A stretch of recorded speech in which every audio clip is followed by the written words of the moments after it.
Welcome back to the page, and today we have Anton with his 1993 Toyota Mark II. Hi Anton, how are you doing? Hey, good man. Thanks for having me.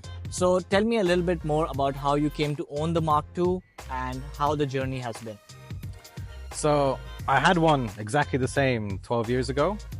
Got rid of that in another country and was looking for the same experience, the same car, the same feel for a car. And just by sheer luck, one of these popped up in Ajman and I've loved it ever since. So what was it about the car initially that made you buy a second one coming back to owning it?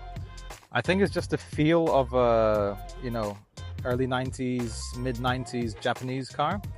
It's how everything's built, how the car feels, how it handles. Even though it's a four-door, it still handles great, it drives great, you feel comfortable in it. The seating position is everything combined, basically. There's something special about the 90s JDMs, isn't it? Exactly. Right. And if I were to ask you what was your favorite memory of owning the Mark II, what would it be? With this one, I think it's when the build was finally done, just pulling up at a traffic light and have somebody wave at me and ask me to put the window down, right. And then, throw the two thumbs up. I think that was when I knew that, okay, I'm going to keep this one for a while. You talked about the build getting done. Mm-hmm. What did that involve? So this build is pretty basic for now. It's on coilovers, all adjustable arms, got an HKS intercooler, HKS intake, HKS exhaust, and the HKS blow-off valve. A few little bits like the Recaro seats, quick release steering wheel, but that's about it for now. And do you plan to do anything further to the Mark II? Manual swap, single turbo swap. A manual swap? Yes. So you do feel that manual has something a bit more special? Yeah, for sure. Especially the R154. It's just, for this car, it has to be done. What about using this car on a daily basis? Do you do that, or is it a weekend warrior? No, I use it on the daily basis as much as I can. I do a lot of driving for work to Ras Al Khaimah, Abu Dhabi, sometimes Ruwais. But I don't feel right doing 800-kilometer round trips in this car. It's just not fair on it. Okay, all right. So Anton, what's the one thing that you would change about this Mark II? I'd get rid of the automatic gearbox and put a manual. All right. How would you sum up your Mark II in one sentence?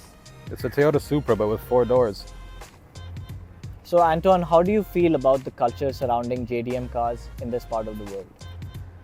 I think it has a place to be, but I think it needs to have a more communal feel to it.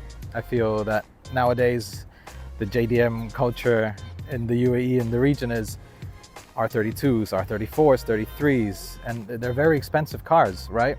So it's like a big boys club to try and get into it, and people with not so expensive cars like these and anything within this price range, they don't really connect with the other guys. And this is exactly what JDM culture isn't about. It's about bringing together people who like to own JDM cars of all wealths, of all sizes, of all shapes. Coming to that, how did you come about knowing our page?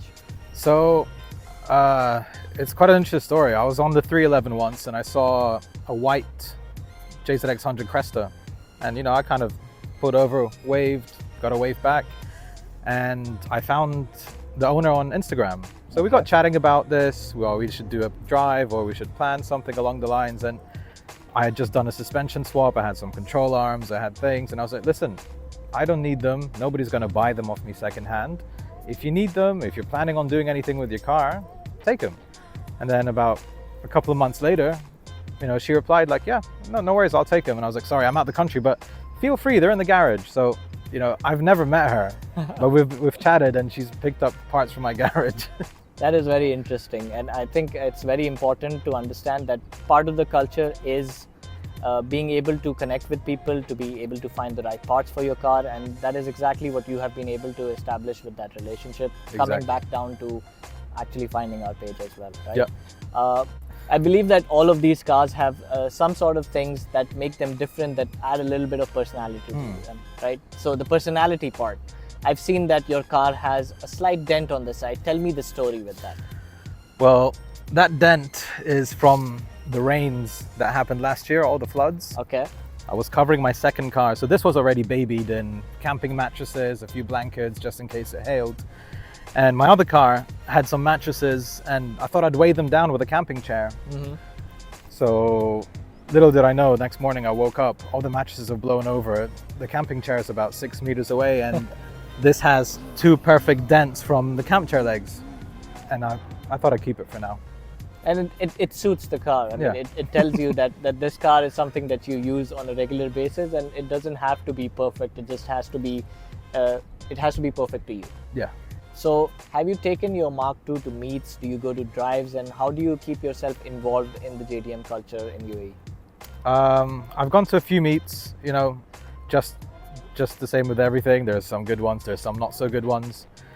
I've done a few drives with the people that I've met at the meets, but there's no club, owners club per se, that does anything on a regular basis, meetups, drives, anything like that. 1JZ, 2JZ. Why the 1J? Well, because the 2J is expensive, for starters. And I think the 1J is enough, honestly. If you're going to build a 100,000 horsepower drift car, or just, sure. But a boosted up 1J to 350 is more than enough to have fun, to beat whoever is trying to bully you on the road, and yeah, it's enough. It does the job. It's good daily usable power. Exactly. Right? There's the Mark II, there's the Chaser, and then there's the Cresta. You own the Mark II, obviously. Out of the 3, why this one? Well, how can I say this? Well, those 3 cars are basically the same, but they have a little different history of what they were used as. So from what I remember, the Chaser was always the police car. The Cresta was always the family sedan. And the Mark II was the upper kind of luxury segment. I can't lie to you, I like a bit of luxury, so Mark II it is. And it's a good choice. Yeah. So can you tell me a small story about something which caused you inconvenience with this car, but you still continue to love it? So I'm a marine biologist by trade, and we do a lot of scuba diving. So one of my other cars was in the shop. So I thought I'd load up 4 scuba tanks in this with my scuba gear, some work gear, and take it to site. I got about 150 meters out of my driveway until I encountered the first speed bump. I got wedged on that, pushed it back out, parked it, put the tanks in the taxi, and went to work.